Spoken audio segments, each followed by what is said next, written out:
खुलुमबाय। गिबियावनो नोंथांमोनखौ बयखौबो सोरजिदा क्रिएटिभिटी चेनेलाव बरायनायजों लोगोसे फुंबिलिनि गाहाम हामलायनायखौ बावहरग्रोनाय जाबाय। दिनैनि माखासे निउस आपडेटफोरखौ नोंथांमोननि सिगाङाव फोरमायथिना होनो आवगायनाय जालायबाय। नोंथांमोनहा भिडिअखौ नायनानै मोजां मोनोब्ला लाइक खालामगोन होनना आसा खालामबाय। लोगोसे इउटिउब चेनेलखौ दाबो साबस्क्राइब खालामाखैबा साबस्क्राइब खालामनानै लानो थाखाय गुरै खावलायनाय जाबाय। थ' बिदिब्ला जोङो भिडिअखौ जागायनोसै। गिबियावनो दङ हाग्रामा महिलारिनि थाखायनो आं राजनितियाव फैनांदों, नङाब्ला आं दा फरायसा आफादाव मावखांनायनि उनाव न'आव थांनानै आबाद मावगोन, समाजनि मावगोन होनना सानदोंमोन। नाथाय हाग्रामा महिलारिया खामानि मावैनि थाखायनो बेयाव फैनांदों। नंगौ, बे बाथ्राखौ बुंदों आथिखालनि बिटिआरनि गाहाय मावफुं सोद्रोमा प्रमद बर' बिथाङा।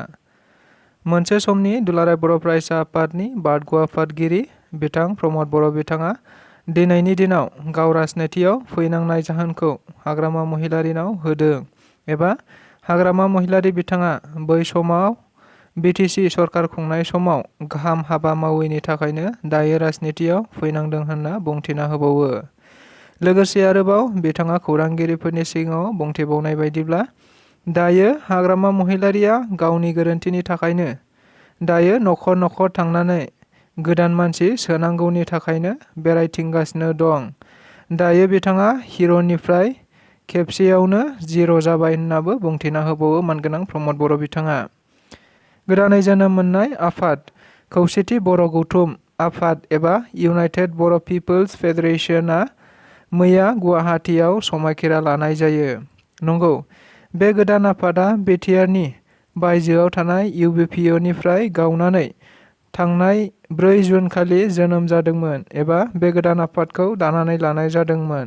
मख'जाथावदि बिथांमोनहा फोरमायनाय बायदिब्ला गोदानै जोनोम मोननाय बिकेडब्लिउएससिखौ मोजाङै खुंफुंनायाव एबा साफ्रोमनोबो सुबुंफोरनो समान मोनथाय होनो थाखायनो बे गोदान आफाद इउनाइटेड बर' पिपोल्स फेडारेशन आफादखौ दानानै लादों होनना बुंथिदों। लोगोसे बिथांमोनहा फोरमायबावनाय बायदिब्ला बे खौरांखौ लिरजासिमाव गासै 14था जिल्लानिफ्राय सफैनो हाबाय होननानैबो बुंथिना होबावदों बिथांमोनहा।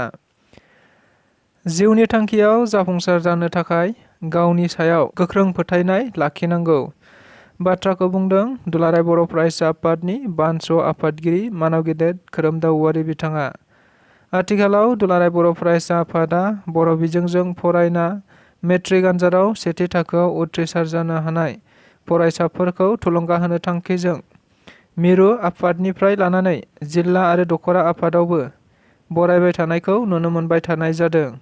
नंगौ, बेबायदिनो मैयाबो बाक्सा जिल्लानि सिङाव थानाय बरिमाखा दख'रा एबसु आरो बरिमाखा गुदि बर' थुनलाइ आफादा बरायनाय हाबाफारि लानाय जायो।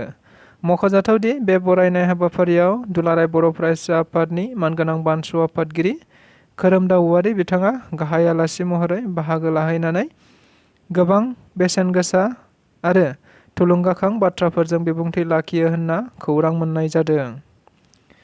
थाखो 6 आरो 7 आव बर' बिजोंखौ बोखारना बिगियान आरो सानखान्थि आयदाखौ इंराजि बिजोंजों खालामनायनि सायाव क'क्राझार बेसिक ट्रेनिं सेन्टारनि गोरायुं सोमदोन ब्रह्मनि मोनसे गोख्रों बुंथि।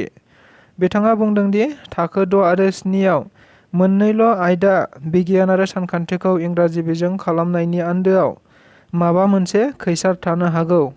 बेनि अनगायैबो जोंनि फरायसाफोरखौ दावगाफुनाय समावनो होबथानो नाजादों।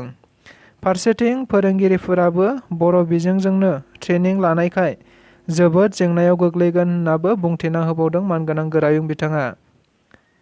चिराङाव फिन मैदेरनि उदखार। नंगौ, आथिखालावबो मैदेर आरो मानसिनि गेजेराव गोबां जेंनाफोरा जोबना थाङाखै। थारैनो आथिखालावबो हाग्रानि मैदेरफोरा आदार नागिरना गामि ओनसोलाव ओंखारबोना माइ माइरं जानानै थाङो। नंगौ, बेबायदि जाथायानो जाबावदों।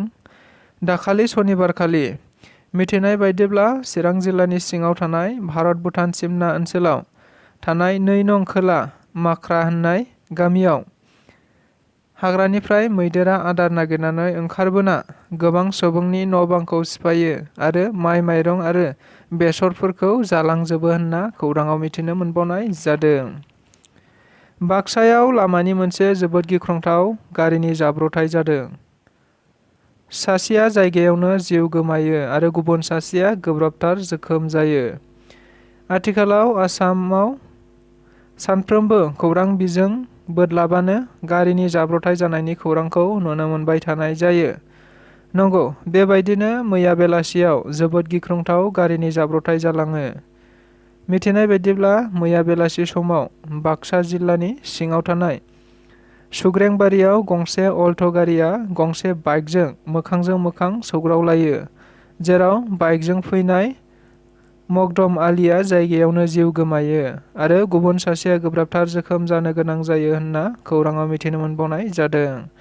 मख'जाथावदि जाथाय खालामग्रा गारिनि सुबुंफ्रा जाथाय जाखांनायनि उनावनो खारखोमालाङो होननानैबो मिथिनो मोनबावदों। बिटिआरनि मावफुं सोद्रोमा रनजित बसुमतारिनि हेंथायै आइजोफोरनि गोख्रों फिनजाथाय। मिथिनाय बायदिब्ला दाखालि थांनाय सनिबारखालि बडलेण्ड बुब्लिनि खौरांगिरिजों सावरायलायनाय हाबाफारिनि गेजेरजों बिटिसिनि बारग' गाहाय मावफुं सोद्रोमा एबा बिपिएफनि आफादगिरि हाग्रामा महिलारिखौ आसान गाननो नांसिगौ होनना बुंदोंमोन। नंगौ, बे बाथ्राखौनो लानानै मैया माखासे आइजोफोरा गोख्रों रावजों सोंखारियो। बिथांमोनहा बुंदोंदि गावबागाव राजखान्थि मुलाम्फानि थाखाय आइजो माहारिखौ अपमान खालामनायनिफ्राय जानगाराव थानो थाखाय खावलायो, नङाब्ला उननि समाव गोख्रों राहा लानाय जागोन होननाबो मानगोनां बिटिआरनि मावफुं सोद्रोमा रनजित बसुमतारि बिथांखौ गोख्रों रावजों सोंखारिना होयो आइजो बिथांमोनहा। बेजों लोगोसे दिनैनि रादाबा बेखिनियानो। गोजोन्थों।